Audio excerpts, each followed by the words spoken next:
greetings. Or, if you're digging up in the garden, greetings. I'm just going to read a little bit more from we've missed a Christmas market, from a Christmas carol.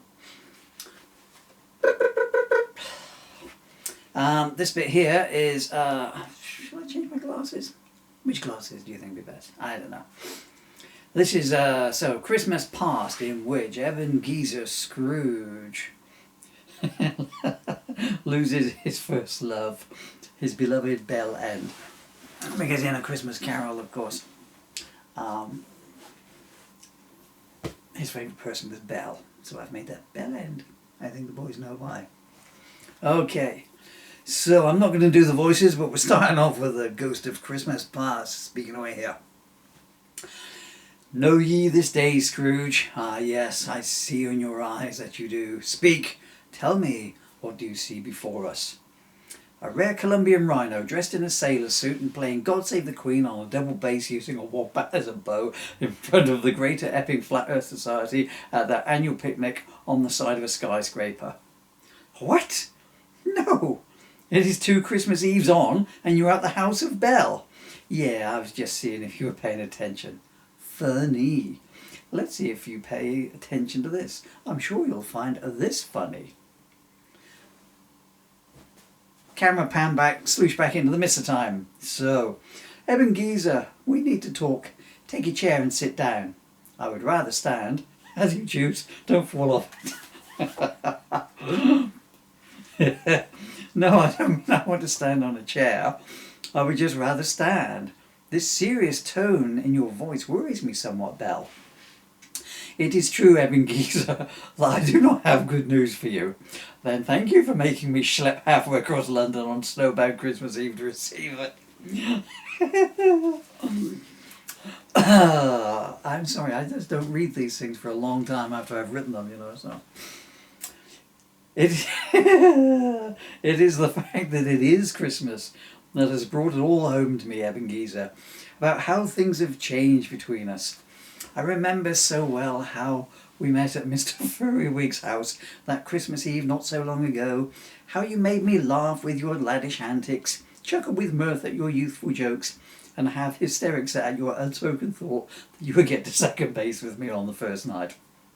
Oh, you were so different then, Ebenezer.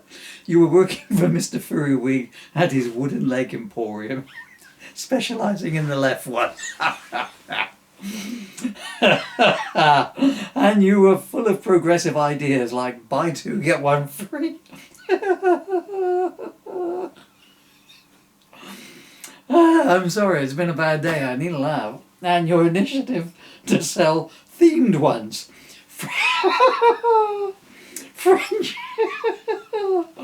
French legs for special occasions.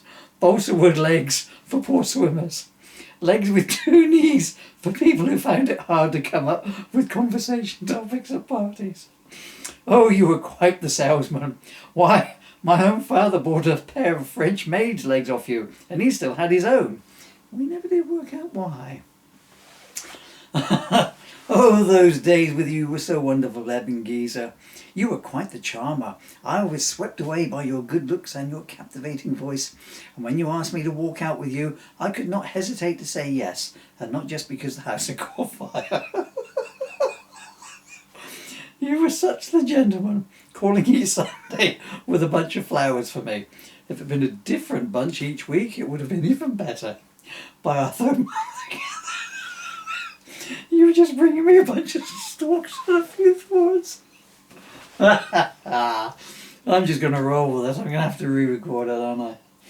Anyway, we made plans in those far-off times of future days. Your idea to set up your own business selling taxidermied cats to the poor who could not afford to feed a real one had some potential. But I remember your rage and ire when they never collected their orders, giving me some rubbish about not having the money to pay for them. I remember you snarling from somewhere inside a deep mound of upholstered felines. Oh, how I am starting to loathe the poor, you cried. 'Twas the first time I saw anger in you. I understood that you had experienced much difficulty in getting the business started due to lack of stock. And your advert in the Gazette Let me stuff your pussy, 2 shillings paid, garnered much mistaken take-up. But 'twas strange to see my Ebenezer in such a frame of mind. The stock isn't moving, Bell, you wailed. That's because it is dead, Ebenezer. Do you not remember the trouble you had stuffing a live ones in advance order? Ha, ha, bum hug. No, you will not have one, even if you are depressed. Okay, I need to just go back a bit here. So instead of saying bah humbug in this book, my Ebenezer Scrooge says ha bum hug. No, you will not have one, even if you are depressed. Eventually you were able... Oh, this is still Bell talking here. Eventually you were able to shift the stock, selling most of them to people who lived in accommodation that did not allow pets.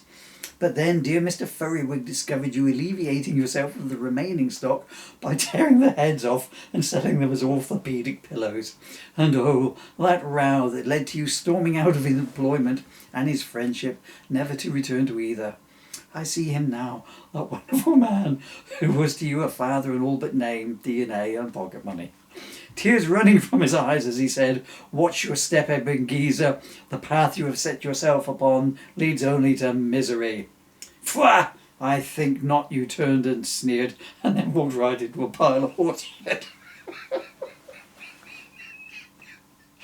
Ah, yes, I see him now, tears of laughter running from his eyes. "You will never see me again," you said, after you had extricated yourself. Ah, you were but a lad. You just wanted to say something hurtful out of wounded pride. "No, but we'll smell you for the next 2 months," he rejoined, and then laughed himself into a heart attack. I guess you could call it a draw. I'm going to cut this off and come back.